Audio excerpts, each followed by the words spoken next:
So I'm going to show you guys how to take a vocal that does not sit in your mix like this. Some days I'ma feel I'll lose ya. Stomp presses. And turn it into something that sounds amazing in your mix like this. Some days I'ma feel I'll lose ya. Stomp presses on, I'm weaker. What's up guys, it's Asher Postman. Today I'm going to show you guys how to mix vocals into a song. Specifically it's going to be for pop and EDM kind of sounding vocals. This was a really highly requested video for me, so I'm excited to show you guys some of my techniques of how to mix vocals into a song, and hopefully you guys learn a lot from this video. I remember when I first started producing, I didn't really work with vocals very much, and when I finally started, I could not figure out how to make them actually sound good in the song. Just like everything else, I tried to find a tutorial on it and I couldn't really find very many good ones. A lot of times people try to show you how to mix vocals and they use an example of a song that's like a crappy home recording thing and you're like, that's not relevant to me at all. So I'm going to show you guys how I processed vocals in one of my songs called Fuel My Love. So you'll be able to see how I did it in my song. And this video is going to be pretty like standard vocal, like nothing really crazy. There's like a million different ways that you can process vocals, but I'm going to show you like the pretty standard basic way of how to make it sound good in like a pop EDM track. I'm going to take you through 5 different steps of how to process your vocals. First we're going to talk about preparing the vocal, then processing it with effects, then adding delay and reverb, and then doubling in harmony, and then setting the level right for your track. So I'm going to put links in the description to the different sections so you can skip to whatever one you want to see. Yeah, so hopefully I'll be able to show you guys some things to make your vocals sound better in the way that you want them to sound for your track. So let's get right into it. Alright guys, so the first thing that you need to know is that you need to have a good source of audio if you want to have a great sounding vocal. Obviously, if you have a really crappy recorded vocal, you can do things to make it sound okay. But if you have a vocal that's recorded really well, you can make it sound great, and that's what we're working for. As you can see in this project right here, I have a ton of takes from Nicholas Warren, who's the guy who sang. We recorded this in my house here in this room, and we did our best to make it really dead sounding. I'm not going to go into how to record well. I'm going to put a link to a video that was helpful to me in the description, so if you want to know how to record vocals well, you can check that out. But we recorded all these and threw them in the session, and I basically like went through all of these and tried to find the best takes. Run fast now, you can't outthink them. So like all of these. They'll watch you when you're sleeping. I hear you calling my name. And yeah, so I went through all of them and I chose the best ones, just best sections of each part, and then I pasted them all together into one vocal track, which is this one. I also did some pitching and time correction. I used Newtone, which is a plugin from FL Studio. It's kind of like Melodyne. It's a pitching and time correcting plugin, and I made the vocals sound like really on pitch and on time. I'm not going to go into how to do that either in this video. Maybe I'll do a different video if you guys want that. But so now we have this vocal completely dry. I'll show you what it sounds like. Run fast now, you can't outthink them. They'll watch you when you're sleeping. I hear you on your last warning. Make me feel love farther than Yeah, so we got our vocal and it's all prepped and ready to be turned into a song. So let's go to the processing. Alright, now this is where I'm going to show you guys how to make the vocals sit well in the mix of the track, which is super important. Nick recorded this really well and he did a really good job, and so I didn't have to do a ton, but I'm going to show you guys the steps that I took to affect this and make it sit well in the mix. I'll show you first what it sounds like just dry, so you can see how bad it sounds at first, and so I can take you through how to make it sit in better. Run fast now, you can't outthink them. They'll watch you when you're sleeping. I hear you on your last one out there. I can make me feel love. So some of you are listening to this and you're like, wow, yeah, that's exactly what I'm dealing with. Like I have a vocal and I have it over this track and it just sounds like trash. It doesn't fit in the mix. It just kind of sounds like it's separate from the actual song. And what we want to do is like glue this vocal into the actual song so that it just sounds like a real song, because that's what we're going for. I mean, we want to make it sound like it's radio friendly. Yeah, let's get right into it. I'll show you each effect that I put on and why I did it. Let's just mute all these effects real quick. make me feel, and you're gonna feel. Let's do this part right here. So You can make me feel love. first thing I did is I put a gate on here. And that's just so in between his words, if there's any background noise from the recording, it'll just be cut off and just make it a really clean sound. And then first we have an EQ on here, and I'll just show you kind of what my process is when I EQ vocals. I'm not super smart with EQ where I memorize everything, like where things need to be cut in a vocal, and every vocal is different because people have different tone, but I'm going to show you what I did right here. First we have You can make me, you can make me, this low bit right here. you can make me feel love. I cut a little bit of that out because that frequency tends to make it sound like more close and upfront to you in a bad way, and it kind of stands out from the mix. So You can make me, you can make me feel love. I have that cut a little bit, and then I have You can make me feel love. right here, You can make me feel. right there. Yeah, like I said, I don't know EQ so well that I just know exactly what to cut, like scientifically or whatever. Once you get familiar enough with EQ, which hopefully you will, you'll start to hear things and sounds, like different frequencies and sounds that are kind of standing out and they shouldn't be, so you know how to cut them. I guess the goal is to kind of make it sound like the vocal is in real life, because like if I were to talk to you in person, you wouldn't be hearing like this part of my voice come out a ton, but with a microphone sometimes stuff doesn't come out super clearly. So we just cut the things that kind of stand out a little too much, and then right here at like 2.5K or whatever, I added a little bit just for some clarity in the vocal. It's not that way all the time for every vocalist, but just kind of, you got to gauge based on the tone of the voice. Basically, this first step right here with the EQ is I'm subtracting stuff mostly just so it doesn't sound bad. You can make me feel love. And then that frequency right there, I cut a little bit as well. So we're just taking away problem frequencies right now. And now here's the next really important part, and that's the compression. And this is super important when making your vocals fit in. You can make me feel love farther than So the purpose of compression is to make it so that his vocal, the volume is pretty consistent. So if I take it off and you listen, You can make me feel love. Feel love. this part right here is like really loud compared to everything else, You can make me feel love. and that'll really stand out, You can make me feel love. and it just sounds bad. So when I add that compression, it takes that loud part and it squashes it down, so that it's all a pretty consistent volume. You can make me feel love. You usually don't really want to compress it beyond 12 dB, because that's just a little too much. Like you can compress it like crazy if you wanted to, but the point is just to kind of keep it in check. And that just balances out the vocal a lot. And I have the ratio at about 3:1, attack and release, pretty simple, just 2 and 50. And then, yeah, you just set the threshold to wherever it's gonna help keep the vocal like at a constant volume. And it just makes the vocal sound nicer, to be honest. Then I put a sound goodizer on here, which I don't always do. I did this vocal like over a year ago, and I've learned a lot since then, but sometimes you just throw random stuff on there to see if it sounds good, and this did. I just put a tiny bit on it just to add a little something. Then I have a vitamin stereo. So this thing, you don't need to use this, but I think it's really helpful because it's kind of like, it's sort of like an EQ, and it just brings out certain frequencies nicely. So with this really high frequency right here, it just adds a little more sparkle and presence to the vocal.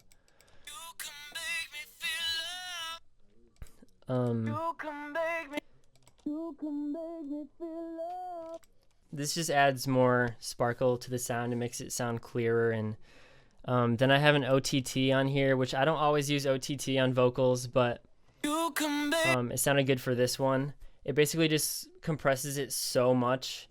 So if I put it to 100%, than I have before. It brings out the little quieter things in his vocal because there's like upward compression that's going on. So You can make me when I put it 100%, it's way too much. But if I like take the wetness and put it to like 30%, You can make me feel it's just a nice touch to the vocal. other than- Then I have a de-esser. You can make me feel love other than I- That's just to help with the S's. Obviously, it's a de-esser. I just use the preset male S, and because the S's when you talk and when you sing in a microphone, they tend to like be louder than you naturally want them to be. So this kind of like compresses the high frequency. So every time the S happens, it kind of like compresses that frequency range right there for a little bit. Those voices drive me insane. So yeah, that's just like a simple effects that I added, and it like makes a huge difference. Like already you can tell Those voices drive me. it sits in a lot better. But obviously now it's really dry, and we have to add some reverb and delay to like make it more come to life. So that's what we're gonna do in the next section. Okay, so delay and reverb are a super helpful tool to have your vocals sit better in the mix, because right now it sounds better, like the tone, but obviously if you listen to it, Run fast now, you can't outthink them. They'll watch you. it's still really dry, and the reverb and delay like gives it space. So right now it kind of still sounds separate from the actual track, because the track has space and like it sounds like it's in a place, but the vocal is like right up against your face. But when you add that delay and the reverb, it kind of puts the vocal in the same space as the rest of the track. And that really depends on what kind of track you're making. Like if you have a really ambient track, you'll probably put a ton of reverb on and stuff, or some pop songs have like hardly any reverb at all. So you just have to find that sweet spot of where the vocal fits in the same space as your track. Since like I said, this is a pretty basic pop vocal, Run fast. I just have a preset on this reverb plugin called Pop Vocal, and that just sounded nice for this track. So I just use this knob right here to control the wetness. Run fast now, you can't outthink them. So you just want to find that sweet spot depending on what kind of vibe your track has. For this one, it was like 10% right here. Run fast now, you can't outthink them. They'll watch you when you're sleeping. I hear you go. So that right there just adds some nice dimension to it. Then we're gonna add a simple quarter note delay, and then you can play with the wetness with that too. Run fast now, you can't outthink them. Yeah, once again, it's a stylistic thing, and it just depends on what sounds best for this track. So about here sounded good. Run fast now, you. So that's all the reverb and delay I have on like the main vocal, and it's just going the whole entire track. So no matter where the track is, Sound presses on. it's gonna always have that on it, and it's just kind of like a nice bass level for the vocal. But what I wanted to do with this song is add some extra stuff, because a lot of times you can make your track sound a lot more interesting if you add cool little delay things, various parts of the track. Like for instance right here, Golden money. like that just adds so much to the track right there. So what I did was I copied just this this word when he says my name, and then Money. I added a little bit of EQ, taking out some of the lows, and then 100% wet on this delay with a pretty big feedback, and then some low pass, and then a really big reverb on top of that, and then an OT just to like bring out the presence, OTT. So when you add little things like that throughout the track, it just makes it a lot more interesting. You golden money.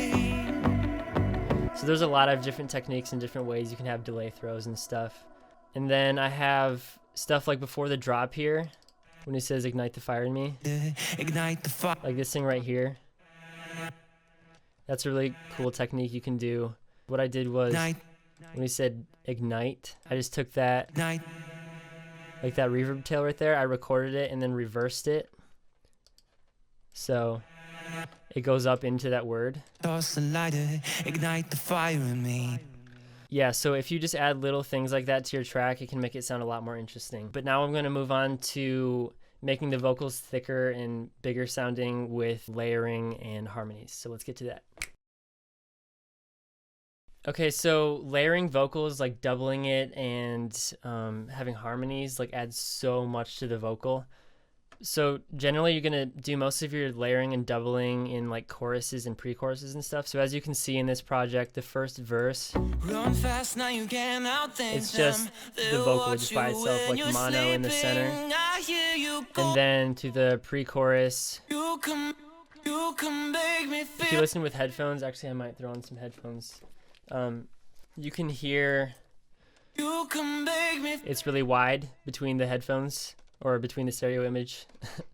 And then in the chorus, you're gonna feel my love. It's really wide and big now, which is really desired for a chorus, because if you just have it like mono, You're gonna feel my love. it's cool, but like that dimension that it adds You're gonna feel my love. with the wide vocals, it's just so awesome. So I'm going to show you guys how to best double vocals. That's something that I really wanted to know how to do at first, and I could not figure it out, and I couldn't find good tutorials on it.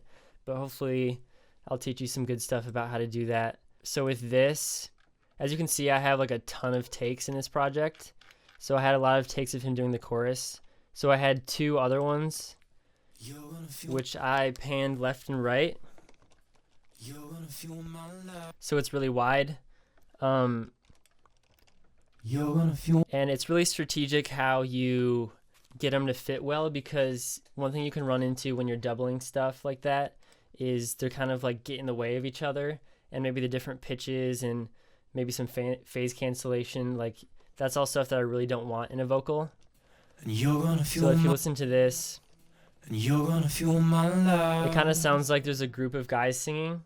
And I didn't want that for this track. Like I really like when the vocal is like dead center and like really clear, but it also feels really wide, but it doesn't sound like there's like 3 different guys singing. I still want it to sound like it's just one guy singing.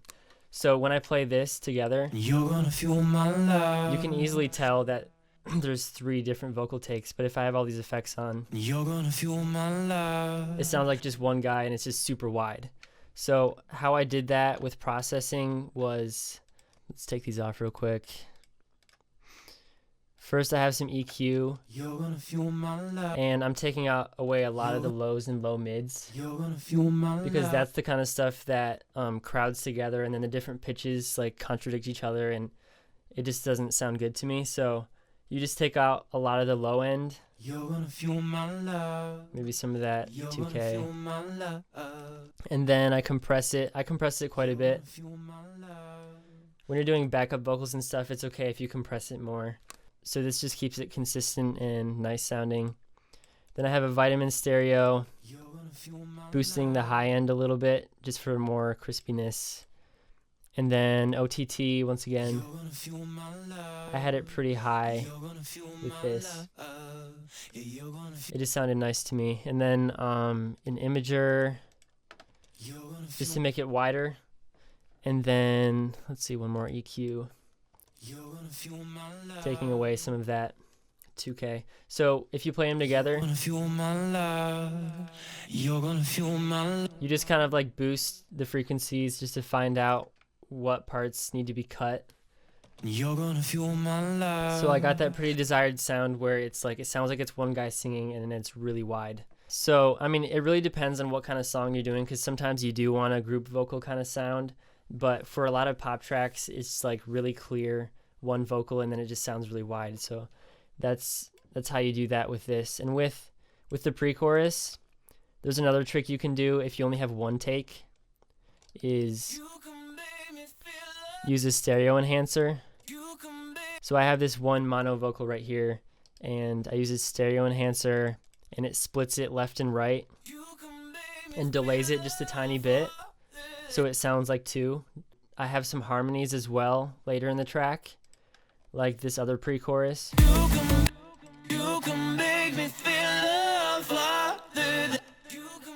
So I got that double again, and now I have this harmony that I manually did because he didn't actually sing this.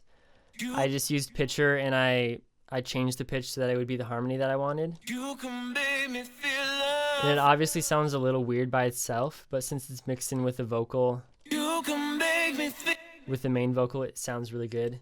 Because the main vocal, like this is our complete base of our vocal mix. And if that sounds good, you can throw things underneath it and it'll sound pretty nice.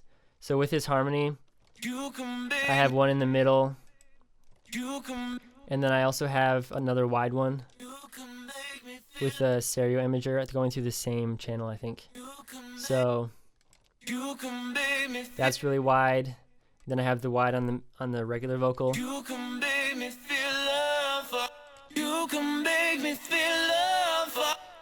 One thing that I did that I probably wouldn't do nowadays, but I did it back then, is I have this harmony going through the same channel as the lead vocal. So they're being affected by the same effects. Which I probably wouldn't do, but it seemed to work for this track, so whatever, we'll let it slide.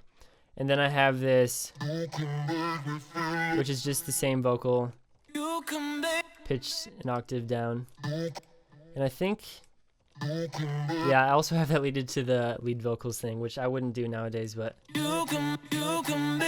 it sounds good, so it works.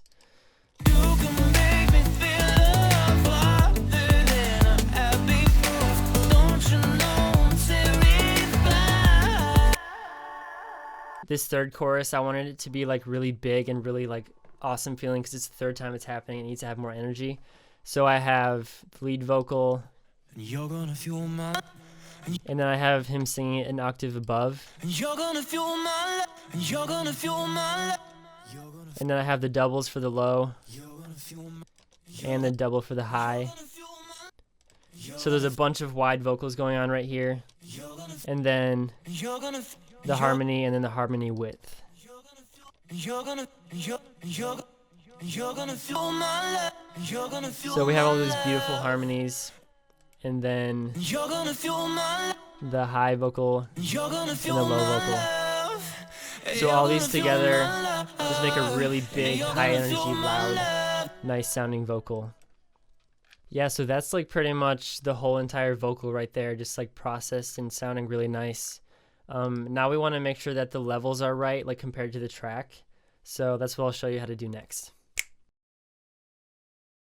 All right, so we want to make sure that these vocals sit with the right volume with the track. I actually don't know the exact science or whatever to what volume it exactly should be, but I know that every song varies depending on what kind of song you're making. With pop music and a lot of EDM tracks, the vocal is super important. It needs to be like right up front.